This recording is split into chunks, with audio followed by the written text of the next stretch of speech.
تحذير هام من البنك الأهلي كل أصحاب الحسابات البنكية وأصحاب الشهادات. تعال نشوف التفاصيل، بس قبل ما نبدأ الفيديو يا ريت تدعمنا بلايك للفيديو وتشترك في القناة وتفعل الجرس عشان يوصلك مننا كل جديد. ما تنساش تاخد جولة في القناة فيها كل ما يخص البنوك واستثمار أموالك، أفضل استثمار من أول 1000 جنيه لأسفل الفيديو في أول تعليق. بعد اللايك والاشتراك في القناة تعال بينا نشوف الفيديو الجديد. البنك الأهلي لأنه من أكبر البنوك في مصر وأكثرهم عددا من العملاء، ولأنه الأول بيصدر شهادات الاستثنائية وبيتم إصدارها في البنك الأهلي سواء في البنك الأهلي أو بنك مصر بناء عن طلب من البنك المركزي، وبيتم إصدارها بالبنك بالنيابة عن البنك المركزي.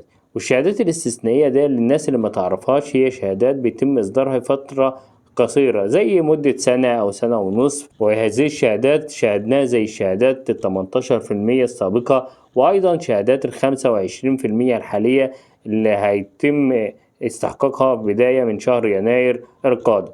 وهذه الشهادات يتم إصدارها في أوقات زيادة التضخم وسحب السيولة النقدية من السوق المصرفي، وبيتم الحصول منها إصدار هذه الشهادات على مليارات داخل البنوك ليتم تقليل السيولة النقدية بالسوق المصرفي، وده بيؤدي إلى تحجيم التضخم في الوقت اللي بيكون التضخم فيه زاد جدا. ومنذ إطلاق هذه الشهادات وتم زيادة عدد العملاء بالبنوك سواء في البنك الأهلي أو بنك مصر، وأيضا بنك القاهرة اللي أصدر شهادة 25%. والبنك الأهلي حذر عملائه أصحاب الحسابات البنكية أو أصحاب الشهادات من عدم إعطاء أي معلومات شخصية إلى أي أحد بيتصل بيك أو بيرسل لك رسائل، لأن البنك ما بيسألش عن بياناتك الشخصية.